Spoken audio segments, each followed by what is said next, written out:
سیدان باقر بخاری doctor افروزہ حسین اور والدین ذیشان بخاری. سورۃ الفاتحہ. بسم اللہ الرحمن الرحیم الحمد للہ رب العالمین.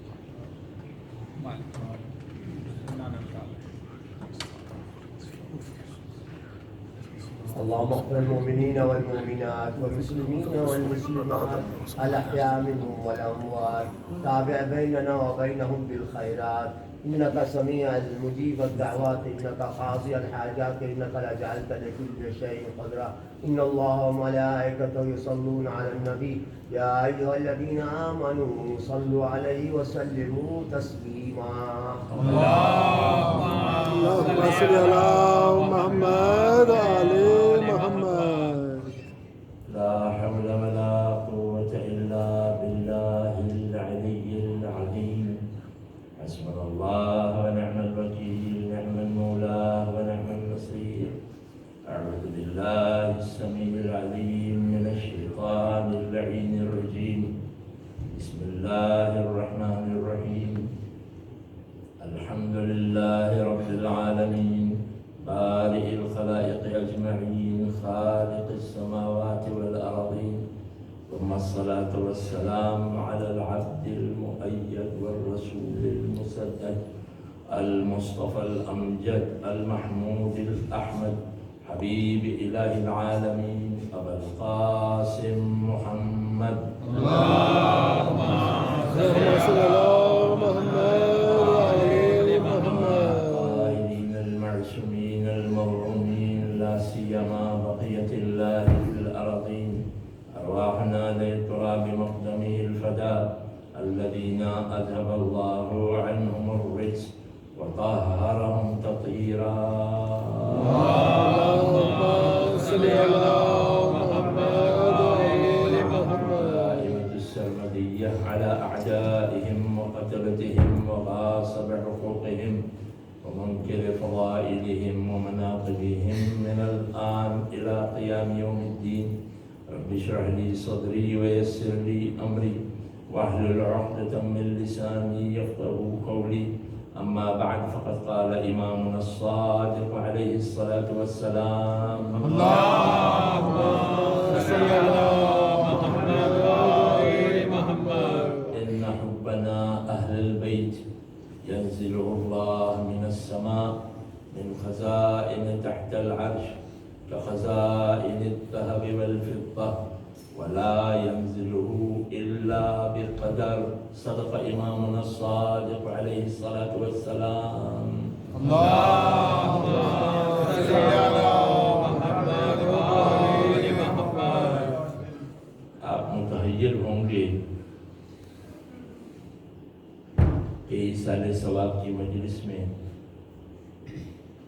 میں نے اتنی طویل حدیث کیوں آپ کی خدمت میں تلاوت فرمائی.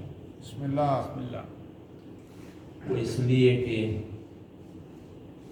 چھٹے امام نے اس حدیث میں حیات بعد الموت کا ایک راز بتایا ہے ماشاءاللہ. اور اس کو سمجھنے کے لیے اور اس کو سمجھانے کے لیے مجھے تمہیداً یہ گفتگو آپ کی خدمت میں پیش کرنا ہے بسم اللہ. کہ ہر چیز کی کوئی نہ کوئی اصل ہوتی ہے. انسان کی اصل زمین ہے. اس لیے کہ خداوند عالم ارشاد فرماتا ہے کہ ہم نے انسان کو گیلی اور مٹی سے بنایا. تو لہذا انسان مٹی سے بنا ہے. اس کی اصل زمین ہے. درخت کی اصل زمین ہے. جنات کی اصل زمین ہے. یہ ساری زمینی مخلوق ہے. تو یہ خلق ہوتی ہے ان کی نسبت اور ان کا صوت اور ان کی ابتدا زمین ہے. ارض ہے, زمین ہے, دنیا ہے. کچھ چیزیں ایسی ہیں جن کی سورس اور جن کی ابتدا عرش ہے. تو جو عرشی ہوتی ہے یا عرش یہ ہوتی ہے ان کا نزول ہوتا ہے. اس لیے کہ عرش بلند ہے اور بلندی سے پستی کی طرف آنے کے لیے نزول چاہیے. لہذا جہاں پر بھی آپ نزول سمجھ لیں یا نزول کا ورڈ آ جائے تو آپ سمجھ لیجئے وہ چیز اصل اس کی عرش ہے، نازل زمین پہ اب ہو رہی ہے. سوال یہ ہے کہ ہماری دنیا کے اندر کچھ معنوی بھی چیزیں ہیں، اسپریچول چیزیں ہیں جو ہمیں اسپریچول لگتی ہیں، آسمانی لگتی ہیں، مگر ہے نہیں، زمینی ہے. مثلا محبت ایک زمینی چیز ہے، انسان کے دل سے ابھرتی ہے. یا نفرت، یہ بھی زمینی چیز ہے. تو اب سوال یہ ہے کہ انسان زمینی ہے، اس کی معنوی بھی اور مادی بھی زمینی.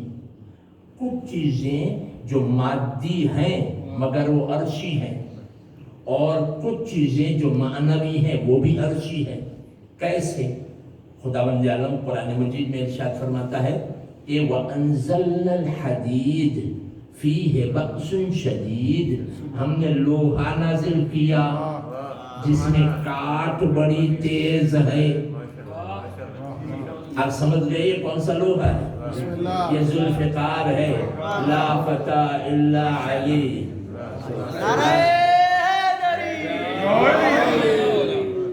تو ذوالفقار عرشی ہے، حالانکہ لوہا ہے مگر یہ نازل ہوا ہے. اسی لیے ذوالفقار عرشی ہونے کے اعتبار سے جب کاٹتی ہے تو دیکھ کے کاٹتی ہے. نسل میں اگر ایمان ہے تو رک جاتی ہے، اور نہیں ہوتا تو کاٹ دیتی ہے. زمینی لوہے میں اور عرشی لوہے میں فرق یہ ہے کہ زمینی لوہا نہ نسل دیکھتا ہے نہ حسب دیکھتا ہے، مگر یہ عرشی لوہا بولتا بھی ہے. یہ لوگ حیران ہوتے ہیں کہ 12ویں امام کے ساتھ کیسے ذوالفقار گفتگو کرے گی اور 12ویں امام کو یہ بتائے گی کہ اب ظہور کا وقت آ گیا ہے، حکم پروردگار یہی ہے. تو میں یہ کہتا ہوں ان لوگوں سے کہ آپ زمینی لوہے سے اپنا موبائل آپ نے بنا لیا تو وہ آپ سے ہاتھوں میں آپ سے بات کرتا ہے، تو اللہ کا نزول شدہ لوہا کیوں نازل، کیوں بات نہ کرے گا، کیوں گفتگو نہ کرے گا؟ صلوات بھیجے محمد.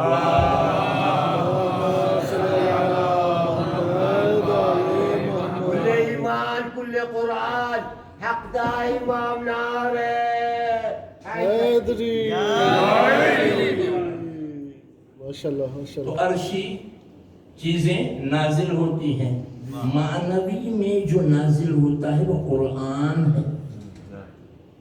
اِنَّا أَنزَلْنَاهُ فِي لَيْلَةِ الْقَدْرِ، قرآن مجید نازل ہوا.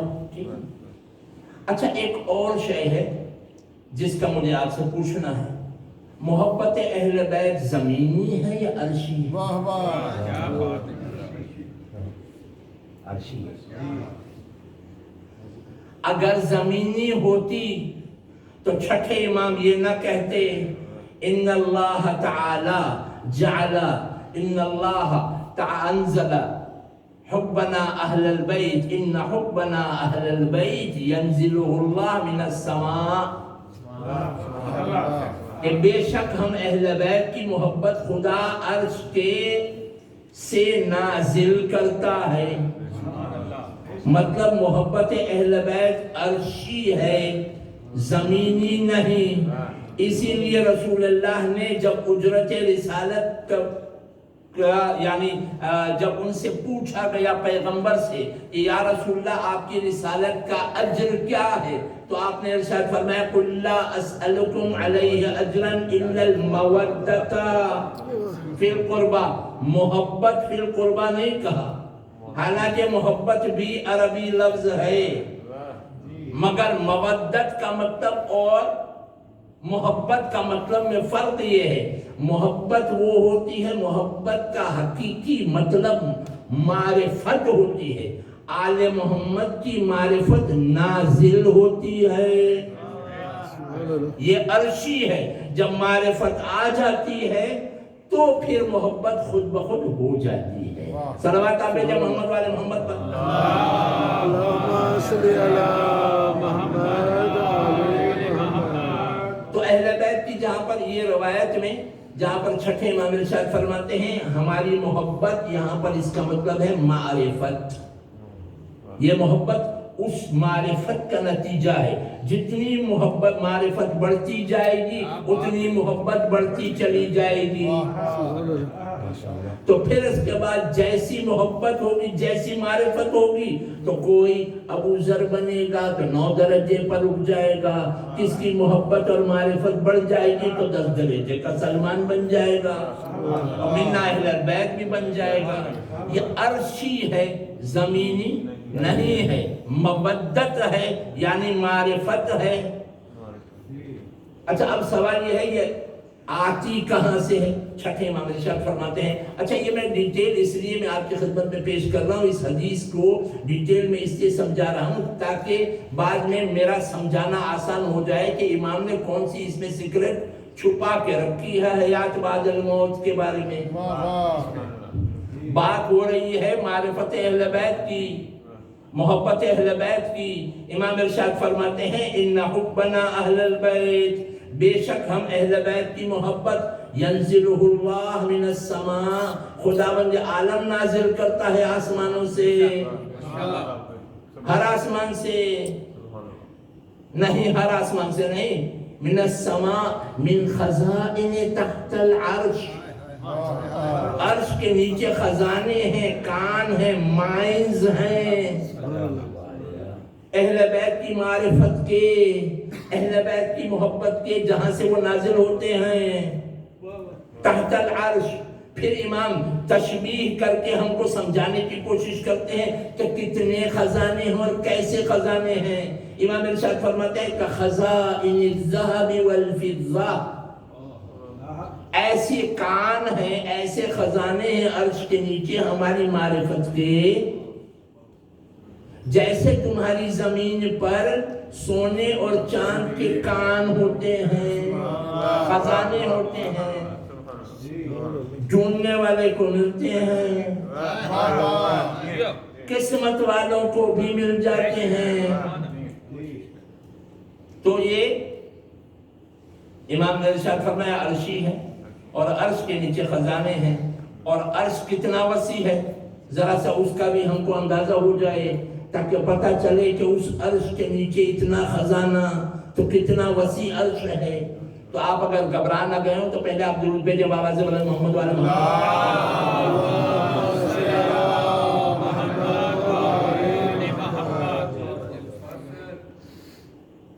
یہ ہماری جو برمنگھم میں اتنی بڑی بڑی بلڈنگیں ہیں، آپ چلتے چلے جائیے، گاڑی سے آپ چلے جائیے تو کتنے گھنٹے لگتے ہیں پورا برمنگھم گھومنے کے لیے، ٹھیک ہے نا؟ اتنا بڑا تو ہمارا برمنگھم ہے، مگر اگر آپ ایئر کرافٹ میں چلے جائیں اور 30,000 فٹ اوپر چلے جائیں تو یہ اتنی بڑی برمنگھم جو ہے وہ اتنا چھوٹا سا لگتا ہے، گویا میں ہاتھ اگر نکالوں پلین سے تو پورے برمنگھم کو اپنی مٹھی میں ڈالوں۔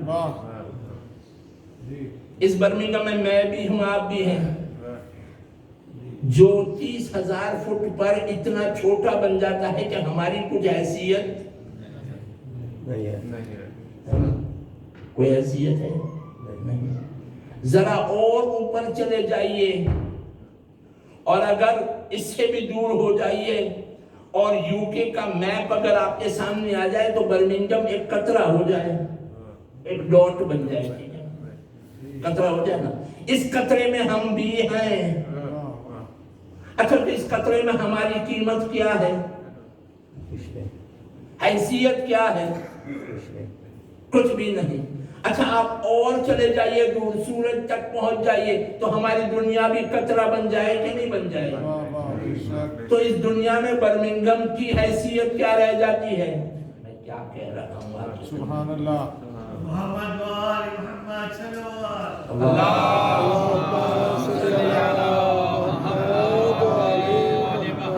یہ ہمارا سورج اور اس کے 11 یا 10 یا 9 جتنے بھی سیارے اس کے اطراف گھوم رہے ہیں، یہ ایک ہماری کہکشان ہے۔ ایک یہ جو رات کو آپ اتنے ستارے دیکھتے ہیں نا، یہ ہمارے سورج سے بڑے بڑے ستارے ہیں، بڑے بڑے سورج ہیں، ان کے بھی کئی سیارے ہیں، یہ بڑے نوری سال دور ہیں۔ اچھا یہ ٹیلیسکوپ کے ذریعے سے سائنسدانوں نے چاہا تھا کہ دیکھیں کتنے سورج ہیں، تو کہا کہ جس طرف دیکھو دریا ہے اور لا یتناہی سیارے ہیں، جس طرف دیکھو، مشرق میں دیکھو، مغرب میں دیکھو، سامنے دیکھو، پیچھے دیکھو، تو یہ لا یتناہی سیارے، اور پھر بھی نئے نئے سیارے بن رہے ہیں، ابھی بھی بن رہے ہیں، ابھی بھی پھیل رہے ہیں۔ تو یعنی جہاں پر انسان کی حد نگاہ بھی جہاں پر تھک جاتی ہے، ابھی مخلوق پروردگار وسعت میں ہی ہے، تو اس میں ہماری دنیا کی حیثیت کیا رہ گئی؟ کچھ بھی نہیں۔ اچھا یہ ساری کائنات کو خداوند عالم نے پہلے آسمان میں سمایا ہے، واہ واہ واہ واہ واہ۔ اور پھر اس آسمان، پہلے آسمان کو دوسرے آسمان کو پہلے آسمان نے گھیرا ہوا ہے۔ جتنا فاصلہ ہماری زمین کا پہلے آسمان تک کا ہے، اتنا ہی پہلے آسمان کا دوسرے آسمان تک کا ہے۔ تو اگر آپ دوسرے آسمان پر پہنچ جائیں تو ہماری یہ بڑی وسعت والی دنیایں کیا ہو جائیں گی؟ کچھ بھی نہیں، دوسرے آسمان تک۔ تو تیسرے آسمان پر پہنچیں گے تو غائب ہی ہو جائیں گی۔ ایسے 7 آسمان چلے جائیے تو 7ویں آسمان کو عرش کہتے ہیں۔ واہ ماشاءاللہ۔ جس پر کرسی ہے۔ میں اب اس سے آگے میں آپ کی خدمت میں زیادہ علمی گفتگو کروں گا تو آپ بور ہو جائیں گے۔ آپ درود دیجئے پہلے بابا سے ملک محمد والے محمد پر۔ اللہم صلی علی محمد وعلی محمد۔ نعرہ حیدری۔ عرش کی وسعت سمجھ میں آ گئی میرے عزیز دوستو؟ ہیچ ہے نا، ٹھیک ہے نا؟ اب وہاں پر کا قطرہ، وہاں کی سائز کا قطرہ اگر نازل ہونا ہو اور اس مخلوق تک آنا ہو تو پوری کائنات ہمارے آسمانوں کے ساتھ بہہ جائے گی کہ نہیں بہہ جائے گی؟ اب وہاں پر اہل بیت کی محبت کے خزانے ہیں تو وہاں کا قطرہ بھی بڑا ہے۔ میں قطرے کی بات کر رہا ہوں، اسی لیے تو امیر المومنین کا نقطے کو سمجھو گے تو پورا قرآن بھی سمجھ میں آ جائے گا۔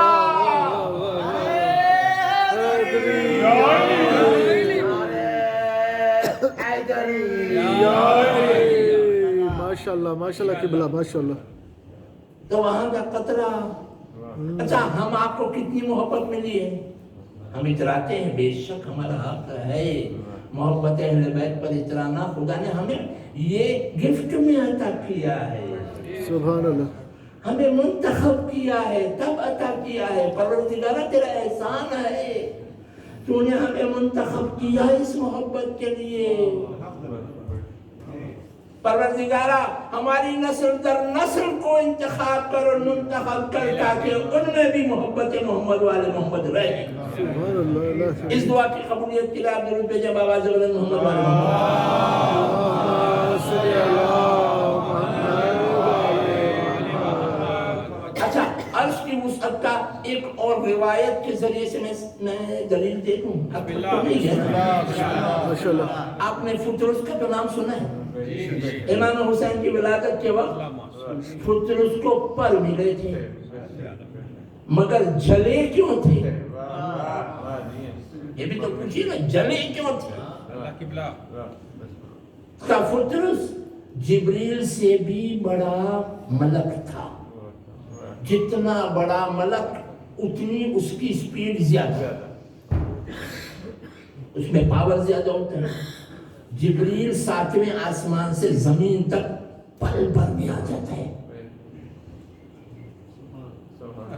اتنا پاور، اتنے ڈسٹنس سے پل بھر میں فوراً پہنچ جاتا ہے فی الفور.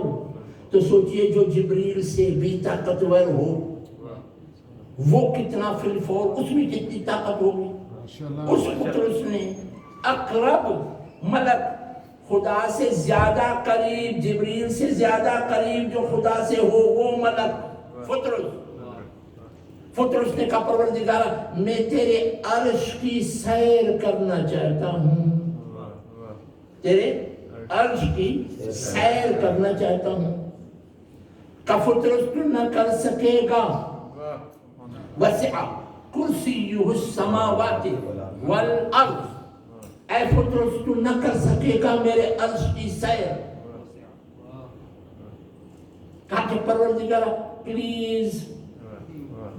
پلیز ایک عجیب لفظ سانپ پگھلا دیتا ہے. پلیز جب بچے کہہ دیتے ماں باپ سے پلیز، کھانسی بھی ہو تو بھی ٹافی مل جاتی ہے. صلوات بھیجے محمد والے محمد.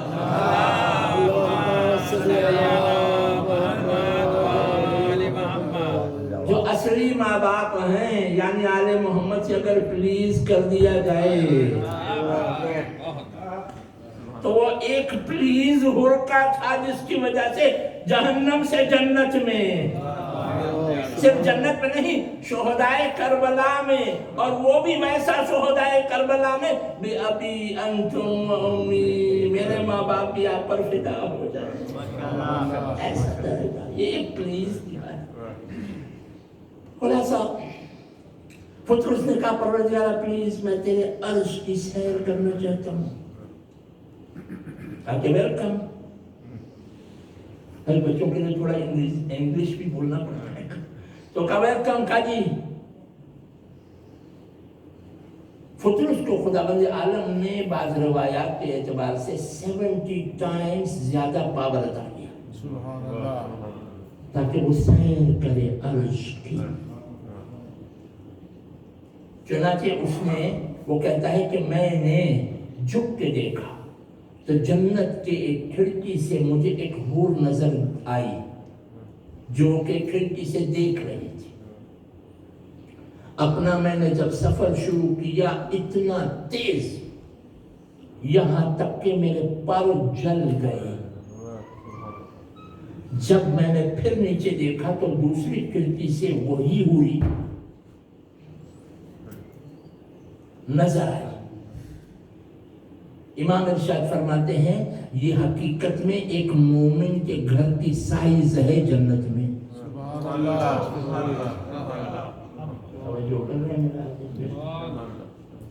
جنت میں اتنی بڑی سائز ہے، یہاں پر پیلس تک آدمی جا سکتا ہے مگر اتنا بڑا گھر کہ فطرس کے پر چل جائیں. ابھی تو عرش کی انتہا نہ ہوئی، ملاحظہ کریں اتنا بڑا ہے عرش. تو وہاں سے قطرہ جو نازل ہوتا ہے تو یہاں پر اتنا بڑا عرش، تو اتنا بڑا قطرہ اگر تقسیم ہو جائے تو ہم کو تو کچھ بھی نہیں ملا. ہمارے پاس محبت اور معرفت اہل بیت ابھی کچھ بھی نہیں ہے. اب سوال یہ ہے پروردگارہ جب ہم اتنی معرفت حاصل نہیں کر سکتے تو پروردگارہ اتنا بڑا خزانہ بنانے کی ضرورت کیا تھی؟ خداوند عالم کوئی چیز اب بس تو بناتا نہیں. تو پھر پروردگارہ جب کوئی حاصل ہی نہیں کرے گا تو اتنا علم بنانے کی ضرورت. ابھی تو اصل کی بات نہیں ہوئی ہے، اہل بیت کی حقیقت کی بات نہیں ہوئی، ابھی معرفت کی بات ہو رہی ہے. کہ اتنے خزانے ہیں عرش کے نیچے، اور وہ بھی خداوند عالم تھوڑا تھوڑا کر کے نازل کرتا ہے، تھوڑا تھوڑا، اور اس پر نازل کرتا ہے جس سے وہ محبت کرتا ہے۔ یہ حدیث میں کنڈیشن ہے۔ اب آپ ملاحظہ فرمائیے میرے عزیز دوستو، پروردگارہ اتنا خزانہ بنانے کی کیا ضرورت ہے جب کوئی حاصل ہی نہ کر سکے؟ اللہ نے کہا میں نے اس کا بھی انتظام کر لیا ہے۔ اب وہ کیا ہے بھائی؟ جو بھی انسان اس دنیا سے جاتا ہے نا، سائنسدانوں نے کہا ہے کہ ہمارے یہاں پر وہ برین ہے نا، برین سیلز، ہماری برین میں جتنی کیپیسٹی ہے اس میں ہم 3% استعمال کرتے ہیں، بس 3%۔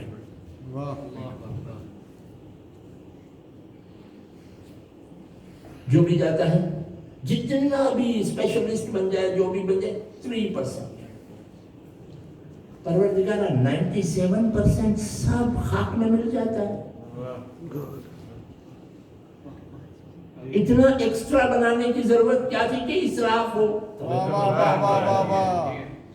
توجہ کر رہے ہیں میرا؟ بسم اللہ بسم اللہ۔ یعنی کہیں پر تو استعمال کرنے کا ہے نا، یہی بے شک۔ کہ صرف آئنسٹائن نے ہی 16% ذہن کا استعمال کیا، 16% استعمال آئنسٹائن نے کیا۔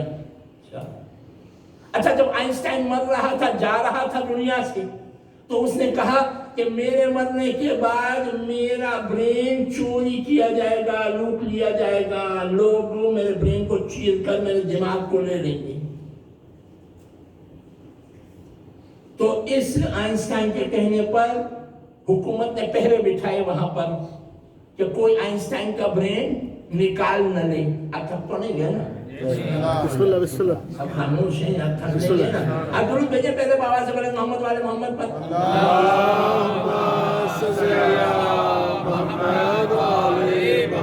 آئنسٹائن نے جو 16% اس نے استعمال کیا تھا، اس نے کہا میرے مرنے کے بعد میرا برین چوری کر لیا جائے گا۔ پہرے بٹھائے گئے، پھر بھی کچھ عرصے پہلے کسی کے فریج میں آئنسٹائن کا برین نکل کے ملا۔ سائنسدانوں نے ڈی این اے ٹیسٹ کیا تو برابر تھا، آئنسٹائن کا ہی برین تھا۔ میں یہ کہتا ہوں دنیا والوں، جو 16% عقل استعمال کرے وہ مرنے کے بعد کیا ہوگا وہ بتا سکتا ہے۔ جس کو خدا نے کل عقل کہا ہو، اگر قیامت تک کی بات بتا دے تو اس میں گھبرانے کی بات کیا ہے؟ صلوات بھیجے محمد والے محمد۔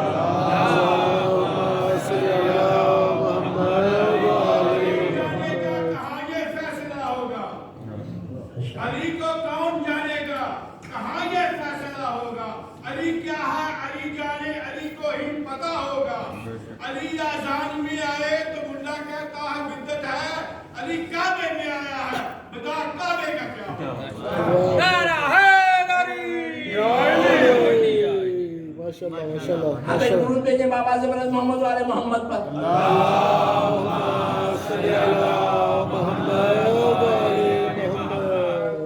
تو اب پتہ چلا میرے عزیز دوستو کہ انسان کا ذہن 3% استعمال ہوتا ہے۔ اچھا، ہم جب آخرت میں جائیں گے، خداوند عالم ہم کو اس دنیا کے اندر ہماری لیمیٹیشن کی وجہ سے، ہمارے حدود اور محدودیت کی وجہ سے ہم 3%، 4%، 5% اس سے زیادہ استعمال نہیں کر سکتے۔ محدودیت کی وجہ سے، ذمہ داریوں کی وجہ سے، ہر نعمت کے ساتھ بلا ملی ہوئی ہونے کی وجہ سے۔ اب جب مومن وہاں جاتا ہے تو کیا ہوتا ہے؟ وہاں پر یہ 97% اب استعمال ہوتا ہے۔ اب کیسے استعمال ہوتا ہے؟ وہ معرفت کے قطرے گرنا شروع ہوتے ہیں۔ اب جیسے جیسے معرفت بڑھتی جاتی ہے ویسے بہشت میں درجہ بلند ہوتا چلا جا رہا ہے۔ اب آپ سمجھ رہے ہیں میرے عزیز تو خداوند عالم نے مومن کے لیے موت کیوں رکھی ہے؟ میں آ گیا نا اس سارے سوال تک۔ اب صلوات بھیجیں محمد و آل محمد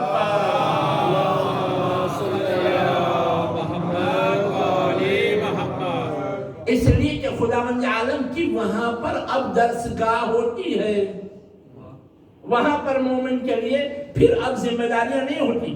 وہاں پر کچھ اور ہی دنیا ہوتی ہے. اب ہمارے پاس وقت نہیں ہے کہ میں اس سے زیادہ مزید اس بات کو پھیلاؤں. آپ درود بھیجیں بآواز بلند محمد و آل محمد پر.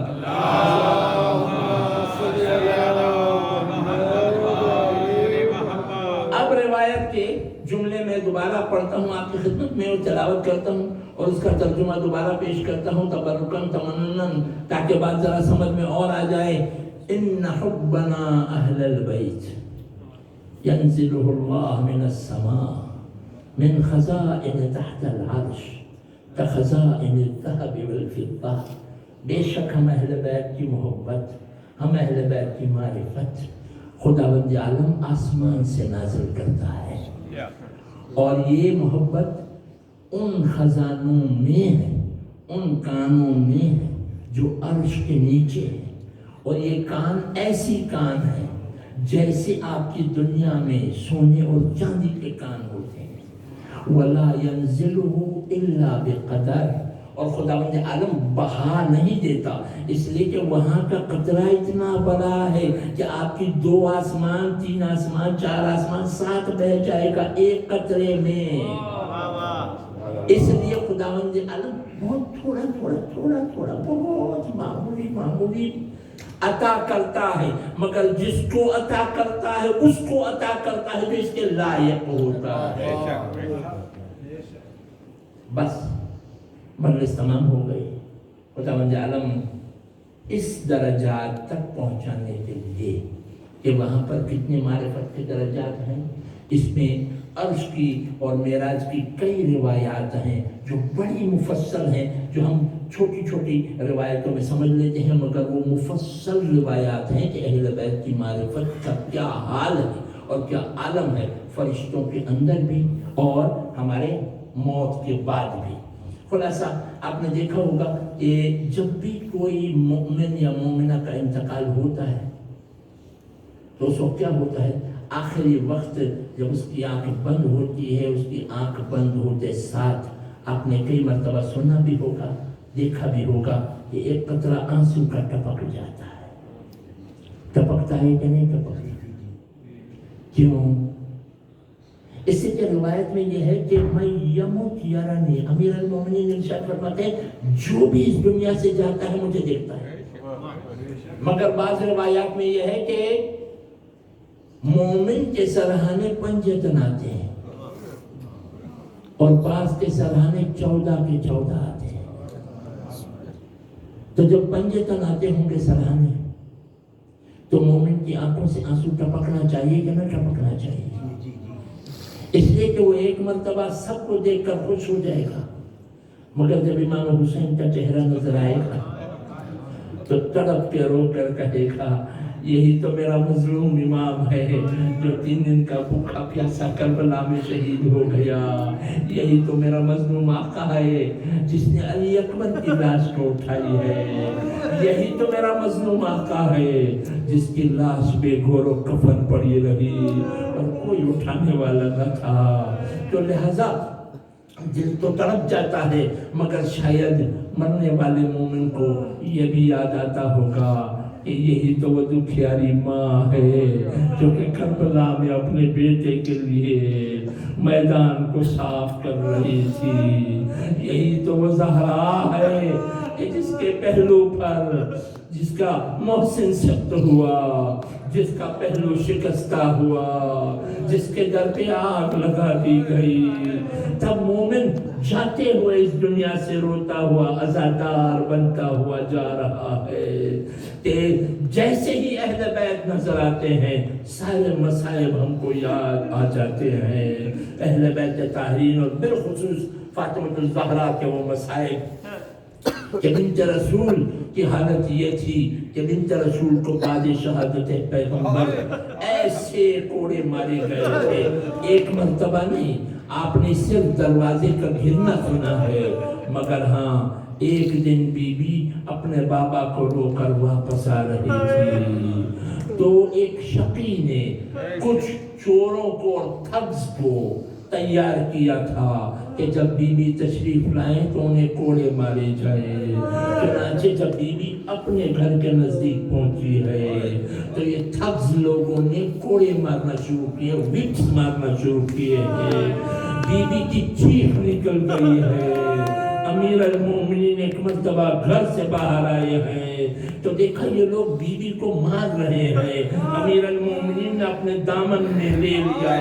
امیر المومنین ارشاد فرماتے ہیں انہوں نے مجھ پر بھی اتنے کوڑے برسائے کہ میرا امامہ بھی گر کر کھل گیا. اس کے بعد بی بی گھر سے باہر نہیں گئی. اس کے بعد بستر پہ رہی. ایک ایک ہڈی ان لوگوں نے توڑ دی تھی. یہی وجہ ہے کہ بی بی اپنا سر بھی ہلا نہیں سکتی تھی.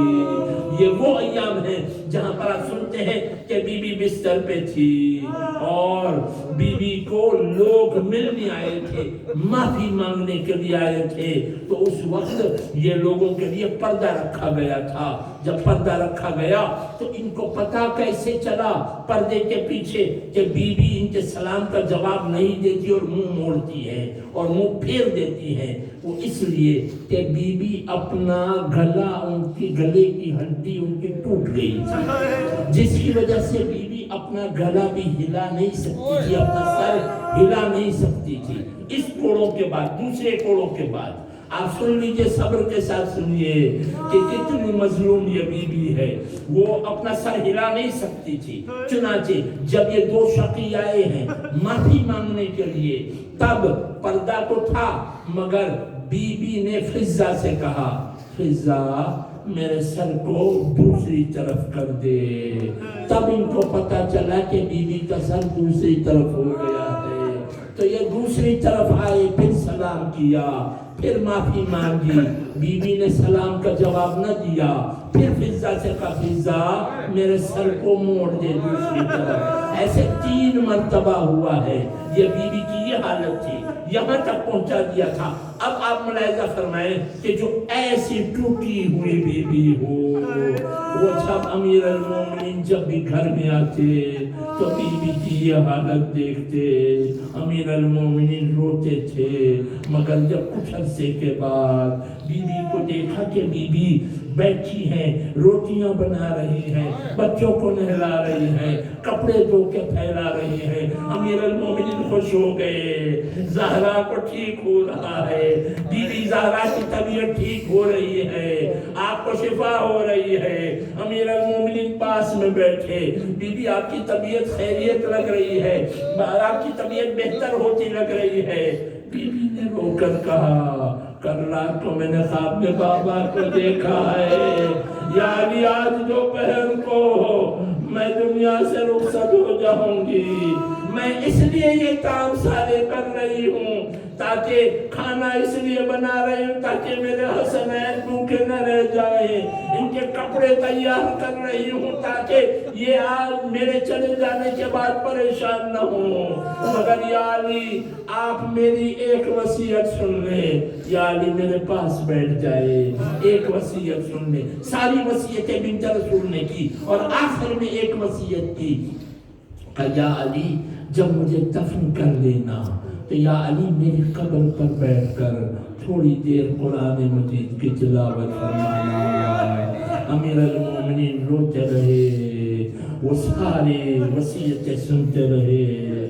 آخر میں بنت رسول اپنے حجرے میں چلی گئی, ان کی شہادت ہو گئی. امیر المومنین نے غسل بھی دیا, رات کو جنازہ بھی دفن کر دیا. جب دفن ہو چکے تو امیر المومنین بیٹھے قبر پر قرآن مجید کی تلاوت بھی کر رہے تھے, رو بھی رہے تھے. ایک مرتبہ غنودگی طاری ہوئی آنکھوں میں اور امیر المومنین سو گئے. خواب میں دیکھا بنت رسول آئی ہے, یا علی آپ گھر چلے جاؤ. کہا بنت رسول کیا ہوا؟ آپ نے وصیت کی تھی کہ میں آپ کی قبر پر قرآن مجید کی تلاوت کروں. تڑپ کے بی بی نے کہا, میری چھوٹی سی زینب اپنی ماں کو تلاش کر رہی ہے, مجھ سے زینب کا رونا برداشت نہیں ہو رہا. میں ہاتھ جوڑ کے کہوں گا بی بی ابھی زینب گھر میں ہے, زینب کا رونا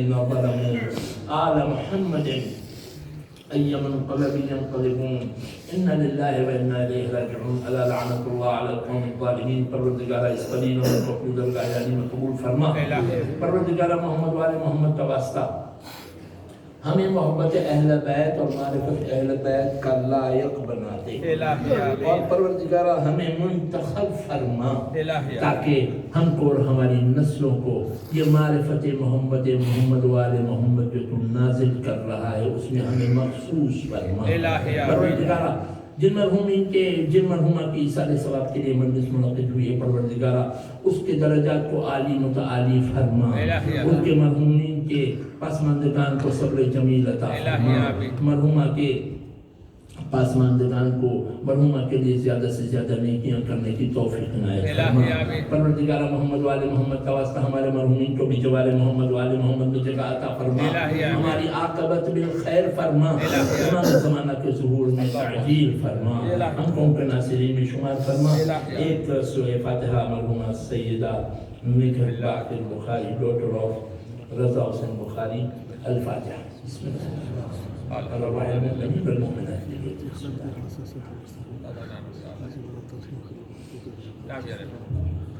اللهم اغفر المؤمنين والمؤمنات والمسلمين والمسلمات الاحياء منهم والاموات تابع بيننا وبينهم بالمسلمين انك سميع مجيب الدعوات انك قاضي الحاجات انك لا جعلت لكل شيء قدرا ان الله وملائكته يصلون على النبي يا ايها الذين امنوا صلوا عليه وسلموا تسليما.